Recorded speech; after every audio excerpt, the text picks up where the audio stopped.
Assalamualaikum warahmatullahi wabarakatuh. Perkenalkan, nama saya Priyanda Kevin Prasetyo. Saya dari kelas Ilmu Pemerintahan B. Assalamualaikum warahmatullahi wabarakatuh.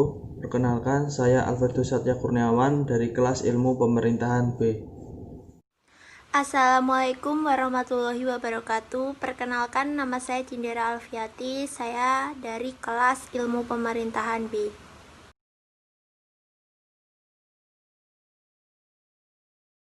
Oke teman-teman, saya akan memulai dari sejarahnya.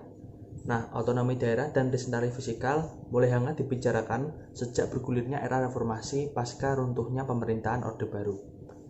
Sistem pemerintahan yang sentralistis yang selama ini dianut oleh Presiden Soeharto tidak mampu untuk membawa kesejahteraan dan juga kemakmuran bagi masyarakat. Nah, sehingga memunculkan banyak sekali tuntutan kewenangan yang lebih besar di tiap-tiap daerah.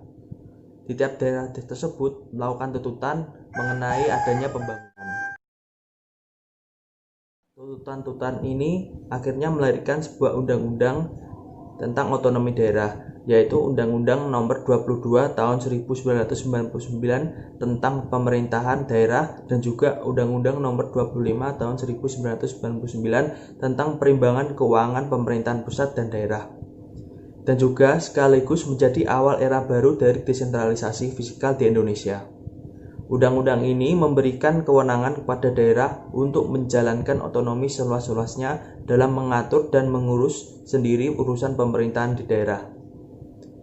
Bagian-bagian yang menjadi urusan pemerintahan pusat hanya meliputi politik luar negeri, pertahanan, keamanan, yuridis, moneter, dan fisikal.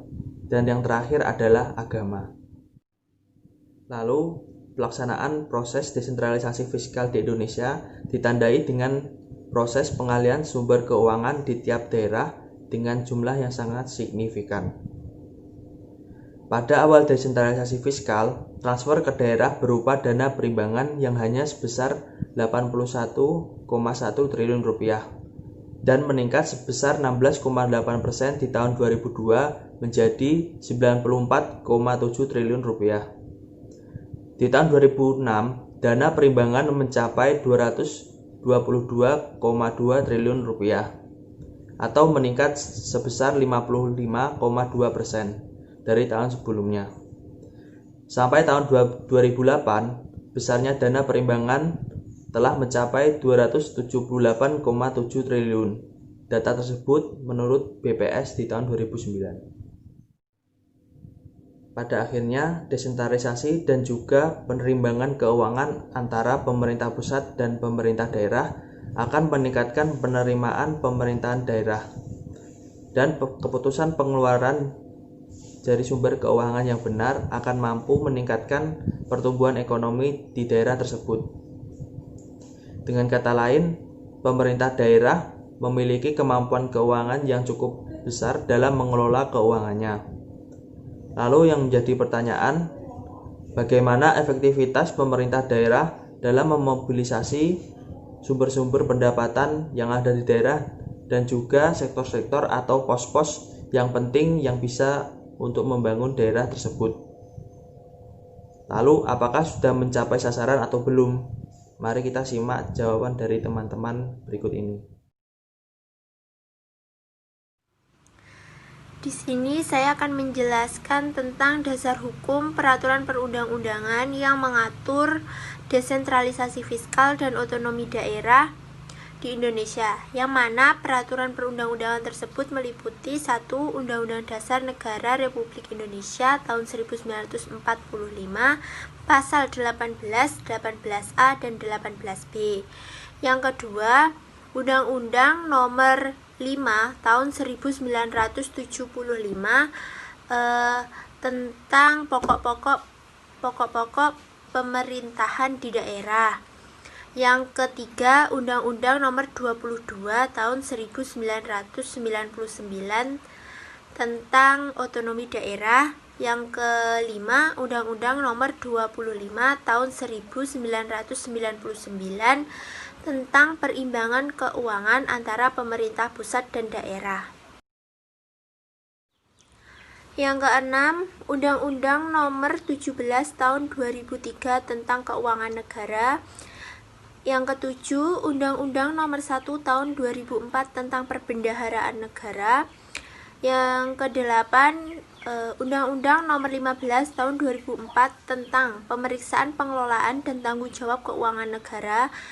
Yang kesembilan, Undang-Undang Nomor 32 Tahun 2004 tentang Pemerintahan Daerah.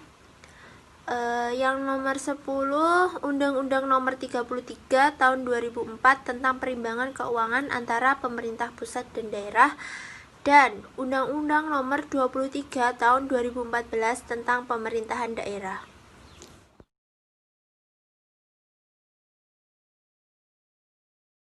Nah, di sini saya akan menjelaskan mengenai indikator dari desentralisasi fiskal. Jadi, desentralisasi fiskal diukur dengan mengacu pada indikator yang diharapkan mampu menggambarkan desentralisasi fiskal di wilayah tersebut. Indikator yang menjadi sebuah acuan sebagai pengukur adalah rasio penerimaan daerah terhadap APBN dan rasio pengeluaran daerah terhadap APBN.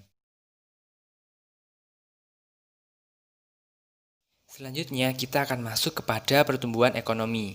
Indikator ekonomi makro yang bisa menggambarkan keadaan perekonomian penduduk di suatu wilayah atau daerah, antara lain adalah produk domestik regional bruto atau yang biasa disebut dengan PDRB.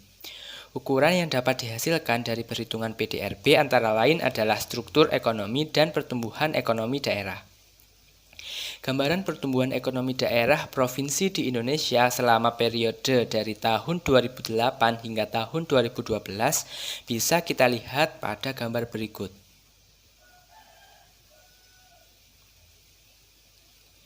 Nah, selama periode tersebut, kondisi perekonomian makro di Indonesia mengalami fluktuasi.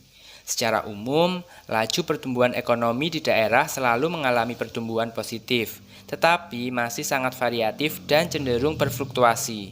Hal ini terlihat di mana hanya daerah provinsi tertentu saja yang memiliki PDRB tinggi.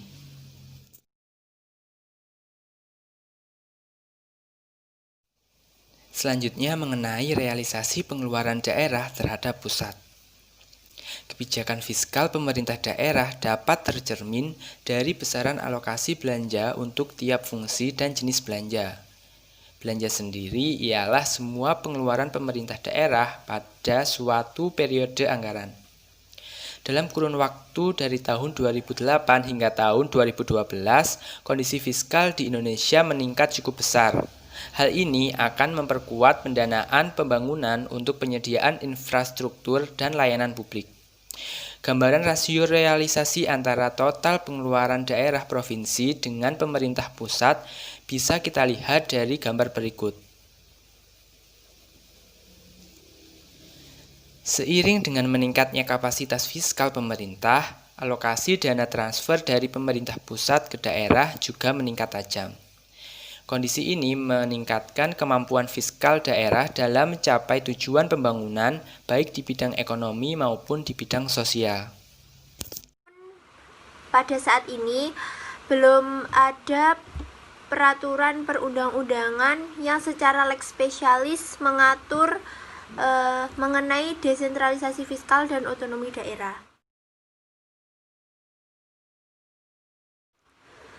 Jadi, kesimpulan dari penjelasan tersebut bisa dikatakan jika desentralisasi fiskal berpengaruh terhadap pertumbuhan ekonomi yang ada di Indonesia.